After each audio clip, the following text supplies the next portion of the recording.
It's tough because I like to use my hands for expressions and stuff. So if I don't use my hands, I don't know. This isn't going to work.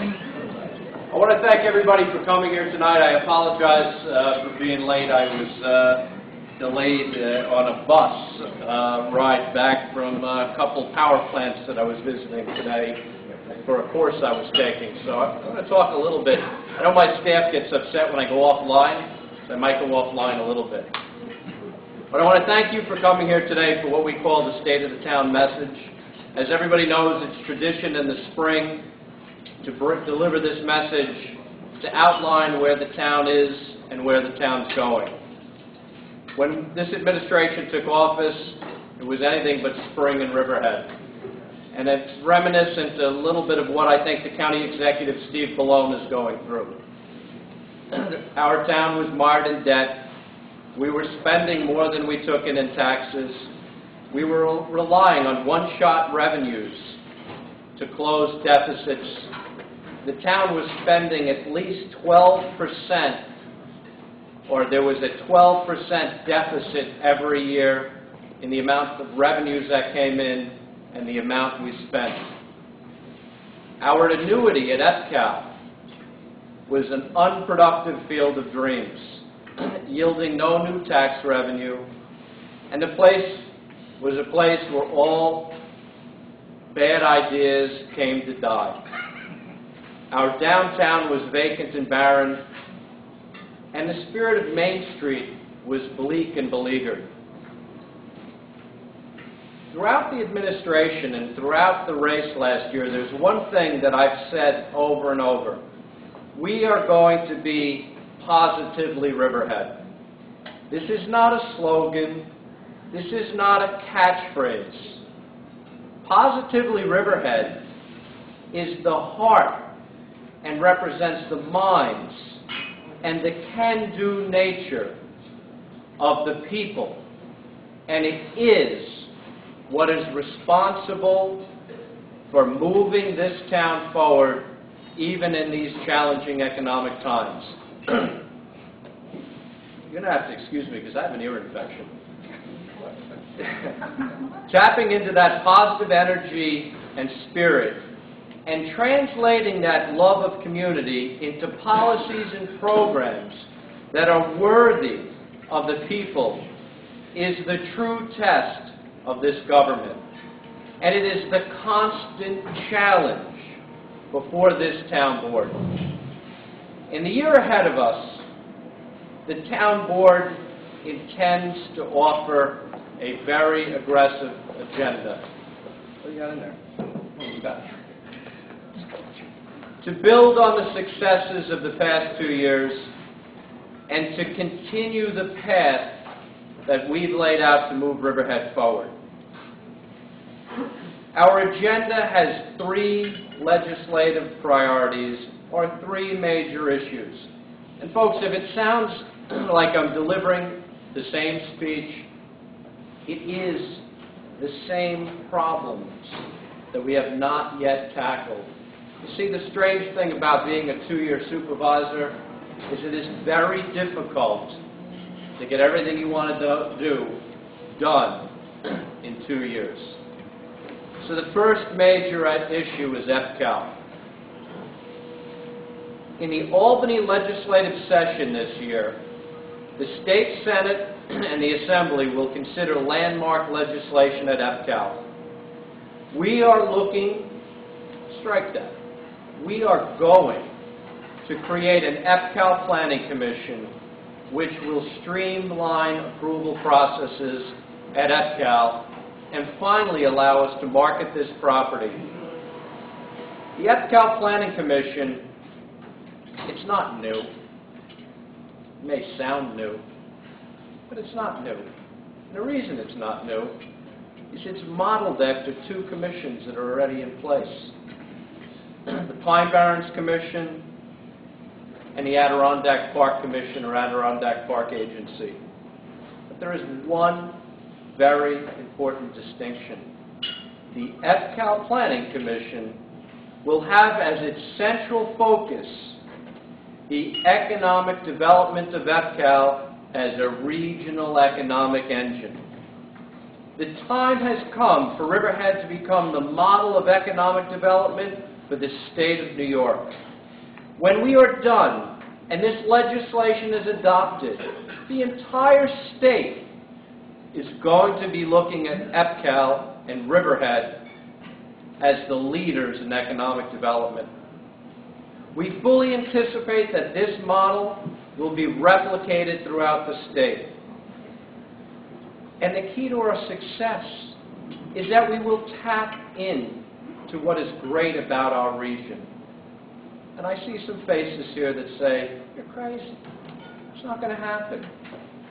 It's going to happen, folks. Long Island is on the periphery of the world's largest economic engine, New York City. The Long Island marketplace represents one of the most affluent demographic profiles in the nation.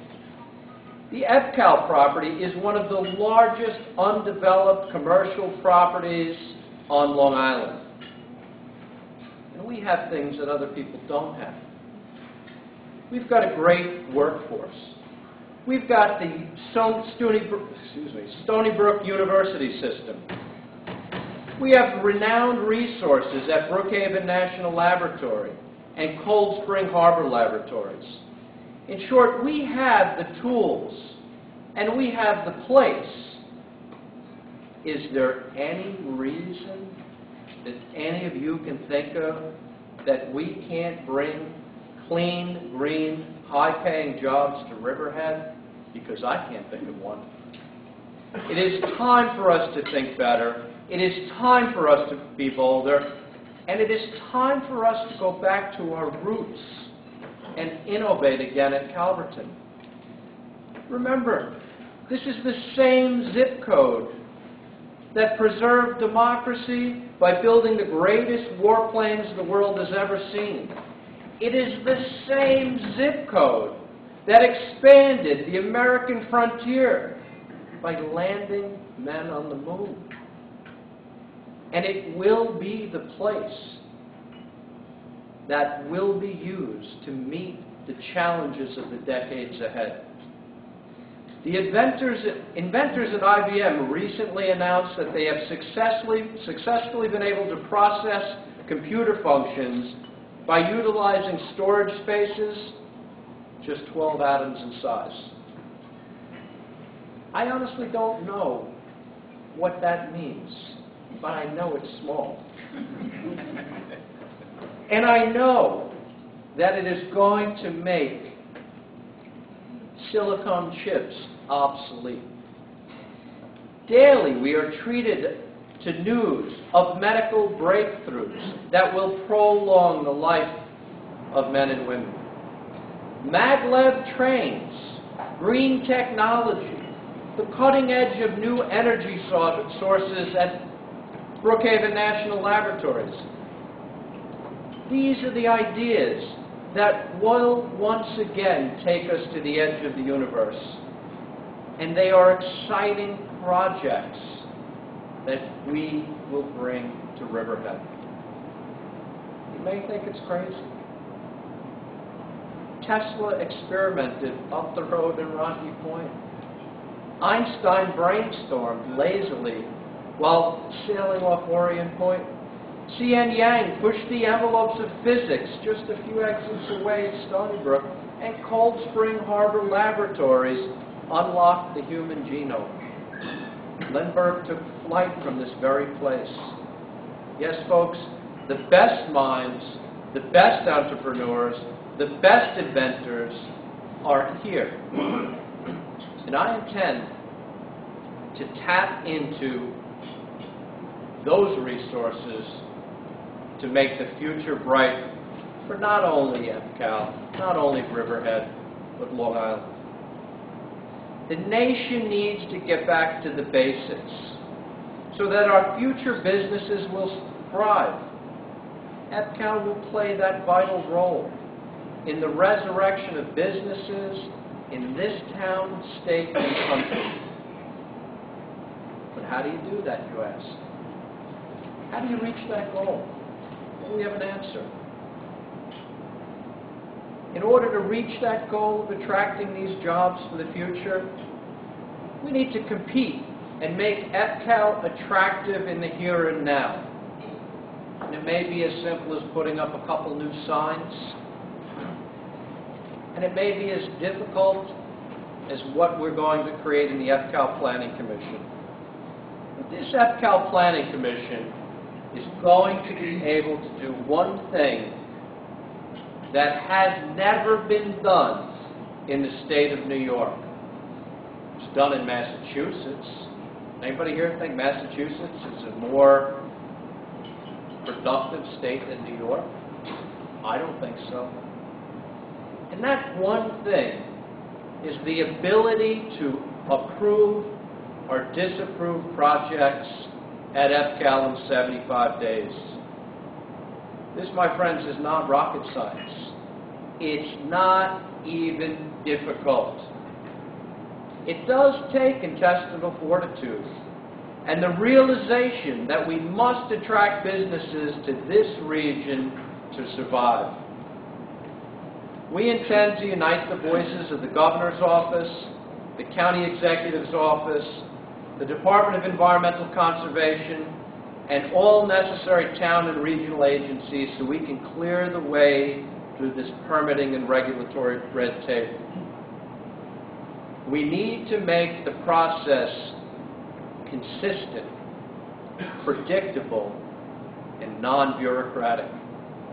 We owe nothing less to the residents of Riverhead, for we are all leaders. We always have been in this town, and we always will be. In the end, very shortly actually, EPCAL will be subdivided into very smaller parcels that will be desirable launch pads for the entrepreneurs to do business. We will finally give New York State what they have been asking for, and that's a comprehensive environmental study which will protect the environment.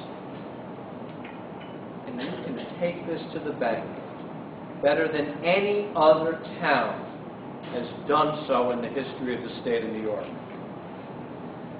When these goals are met, we can throw down the gauntlet and compete with Southern California, Silicon Valley, Research Triangle, Princeton, New Jersey, and even Devens, Massachusetts. With our skilled and educated workforce, with our New York drive, and our New York know-how, let those soft, sleek lands hear our footsteps. With hard work and dogged determination and sheer will, EPCAL will be the place where good ideas come to grow. Because, folks, today, when I was at the Caithness Power Plant, probably the premier power plant on Long Island, in this region, a power plant whose emissions are among the lowest in the entire country. Do you know what I learned today? That could have been an EPCAL. They were looking to put that in EPCAL in 2002 and 2003 when they landed on Yaphank. And you know what we did as a town? We gave them EDZ credits. Our EPCAL EDZ credits, and put it at Yaphank. It is a $500 million power plant. It is the envy of all power plants. And folks, we don't have to be greedy. They worked out an arrangement. They're paying $9 million in taxes. Now, on $500 million, that's not a lot. But when you look at what we're getting in EPCAL now, $9 million in taxes looks pretty good. And that, my friends, is the cost, the very real cost of a missed opportunity. Issue 2, downtown. It's a heartwarming story of the past 2 years to experienced the resurgence of downtown. Gone are the Futurama artist renderings and slick brochures and PowerPoint presentations, and they've been replaced by real business innovators like Mr. Bissett and Mr. Petroselli, who have put their hard-earned money where their mouth was. And these innovators on Main Street, they have a stake in downtown. They have a stake in this town. I pledged 2 years ago to get downtown moving again, to shake off these cobwebs and brush aside the negativity and hang out the businesses open side. I painted a vision of downtown to make downtown a place for car shows and art shows, concerts and festivals. Downtown has to be about fairs and parades. It has to be about families and fun. And 2 years later, anybody who has been to Main Street knows about the transformation. Now, I'm not all that happy that there are still vacant buildings, but folks, they won't be here for long. Even in the challenging economic times, parents push baby strollers down Main Street. As I drove in here this evening, people were walking down both sides of Main Street. It is amazing to me to see the concert goers watch the fireworks, go to the 4th of July, to see the pickers rummage through town-sponsored antique shows. Ragtag sailors, myself included, paddle cardboard boats. I did win the covenanted title of King of the River. We may have cheated, but I beat them. Thousands of people cheered us on. There are flotillas that dock on the Peconic River to rock the Blues Festival, which is coming again. Ice cream, face painting, Grangeville Park. It was said that a boat race could not revitalize downtown. But I disagree, especially since I won.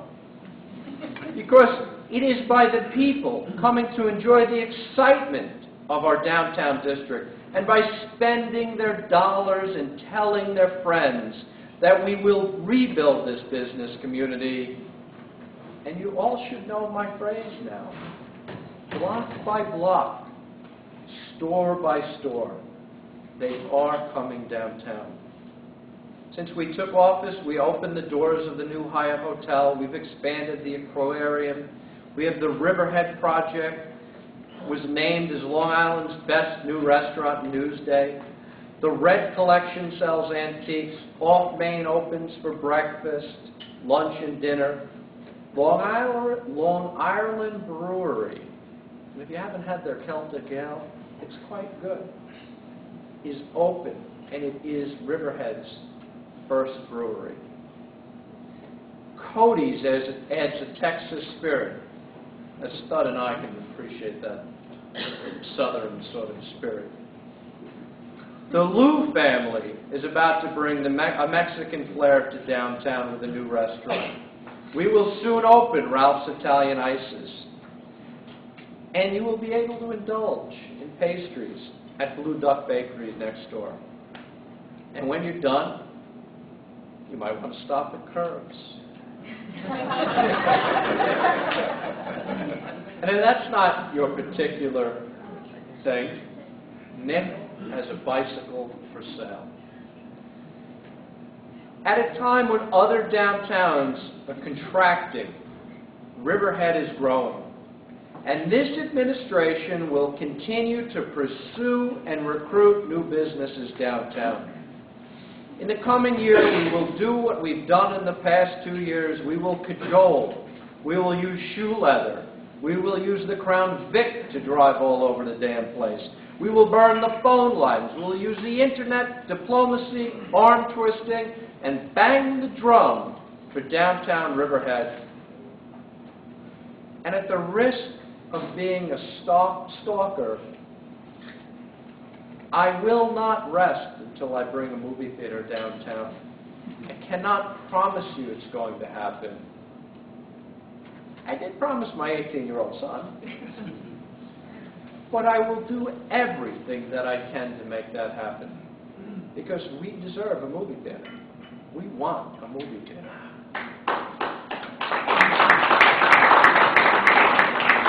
Thanks. 2 years ago, the town finances were in shambles. I want to acknowledge somebody. Everybody should have one. And it's my Rothar. My Rothar's over there. He's not even paying attention. I say that with great love. Because with his help, we see the light at the end of the tunnel. And it is not an oncoming train. When we took office, the town's spending increased many times the rate of inflation. Debt was choking us at the landfill. The audits were incomplete. We were flying blind financially. We were unable to use the money wisely, our town resources wisely, because we couldn't sell bonds because we lacked financial audits. You authorized bonds, folks, to pay for the silliest things, like vehicles and keyless entry systems.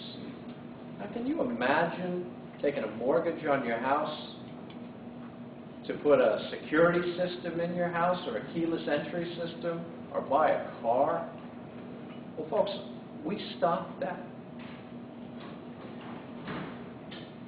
In a sluggish real estate market, with everything collapsing around us, and the inflow of fees drying up, and health care costs rising, and insurance increases rising at an unsustainable rate, I am proud to say, while the town board could not change the direction of the financial winds, we did adjust our sails. Springing into action, we lassoed the runaway spending by making Town Hall, thank you, Tara, live within its means. I can't even get any money out of her. Watching every penny in every program, we took the painful but necessary step of reducing the town's workforce. We fiercely negotiated union contracts, and we worked with the police department on lag payroll. But the thing is, in 2011, we finally finished the financial audits. And at a time when the federal government was downgraded in its creditworthiness, and then the county followed suit. Can you imagine what I, as the town supervisor running for his first re-election, felt in August knowing I had to sell $22 million of bonds? But I'm happy to report that Moody's sustained our credit rating. That allowed us to sell $22 million in debt at a historically low interest rate of 3%. The rate was so good that we are now looking to refinance other debt. We have stopped the financial hemorrhaging, and wherever possible, we have combined town services and departments. And I've actually asked Councilman John Dunleavy, the police chief doesn't know it yet, but to work with the police chief on some future combining of resources with other governments. See, the key is, we all know we have to do more with less. That's easy to say, but you've got to find the way to do it. And we're going to find the way to do it. We've sought to privatize functions, we've battened down the financial hatches, and we've steered through tricky financial waters. We will continue to do everything in our power to save money, promote efficiency, cut costs, and do what is financially sound. This year, we created a nonpartisan internal audit committee made up of independent voices to review our finances in an objective and business-like manner. That will keep Riverhead moving on a straight financial course. I would like to thank Jack Warbin, Susan Bandolera, and Steve Patterson for taking on the task of our audit committee. With their business acumen, that is going to help the town's financial future, and it is going to help us remain strong. We will do whatever it takes to stay current with our audits. And call me crazy. Some of you do. I invited the state comptroller by letter 2 weeks ago to come in and audit the town of Riverhead. Now, my Rothar doesn't like that idea. Because there is no such thing as a friendly audit by the comptroller's office. But you see, folks, I'm not striving to model this town after East Hampton. And I love Bill Wilkinson, and he's doing a wonderful job with that town. But we need to model ourselves against towns up west. Towns where the debt burden is almost non-existent. Towns that are stable.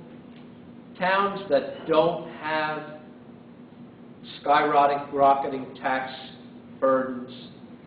And part of that is making sure that everything we do is correct to the best of our ability. So bringing the comptroller in for a friendly audit, some have said is crazy. Chances are his friendly audit is going to hit during my 2013 re-election, assuming I run. That may or may not be a good thing.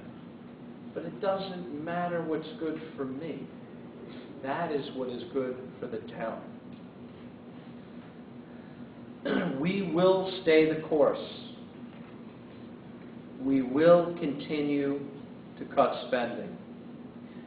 But you cannot save your way into prosperity. We must ultimately grow our tax base. I have outlined the 3 major priorities and our plans for the not-too-distant future. But in government, we are all called to do more. And in the coming year, we will work with Suffolk County to look to preserve farmland whenever and wherever our finances will allow. We're going to seek grants to build capital projects that will enhance our works of beauty downtown and other places. We will weigh endeavors that seek to develop our town in a way that respects our rural way of life, our needs as a community, and our common sense. We will serve our constituents. We will work with all levels of government to grow Riverhead, and we will shepherd this town forward against every challenge we face. This year will bring us a new agenda of activism, and I'm excited and blessed to have an excellent and caring partners in my council and the members of John Dunleavy, James Wooten, George Gabrielson, and Jody Giglio. Last September, our community gathered on a closed main street, neighbor to neighbor, moms and dads, holding children's hands on a balmy late summer's night. I saw generations of Riverheaders tell stories about the times of yesterday. I saw children in pajamas up past their bedtimes to witness the special history, the night we relit the old Suffolk Theater marquee. You see, folks, the theater is a touchstone. It is the first date place. It is the place where men and women of this town came together, ultimately got married, raised children, whose kids spent their innocent years watching the flickering silver screen, eating popcorn and Raisinets. As the electricity coursed through the veins of the crisp new lights, it was as if the marquee called as a beacon, and we looked up to the promise of a new Riverhead. This is a great place with great people. It is a community that comes together to plant a garden, to pray for a young man so badly burned that he struggles to will his life back. We're a people that till the soil and fight to preserve our rural character and history. We care and we work to ensure the best education for our students. We glory in a sense of community in our hamlets. We plant flags on Veterans Day. We march in parades. When the rains came to Horton Avenue, we united to help our neighbors. We enjoyed Duck Pond Day. It is in these limitless acts of kindness and happiness that we measure the true sense of Riverhead. It is the sense of that strength and tradition that make us proud to call Riverhead home. So on this day and this place, in the 2012 year of our Lord, in the 220th year since the town was founded, I am happy to report that the state of the town is strong, and the greatness lies within our special people, and those people will enable us to meet any challenge the future holds. I welcome you to walk with us to this new exciting future. I want to thank my staff, Jill Lewis, Carol Scalfani, Tara McLaughlin, Tony Coates, for helping me to do what it is that I do as town supervisor. It is those individuals, along with Heidi Watson-Wold, that makes up what is the supervisor of the town of Riverhead. And I thank you from the bottom of my heart for helping me to do this. And I have to thank my wife, Kathleen, for putting up with me. It's not always easy. Sometimes I'm cranky. But it is with her great love that I'm able to continue to do this job, and I thank you very much. So thank you, everybody. May God bless you, and may God bless the town of Riverhead.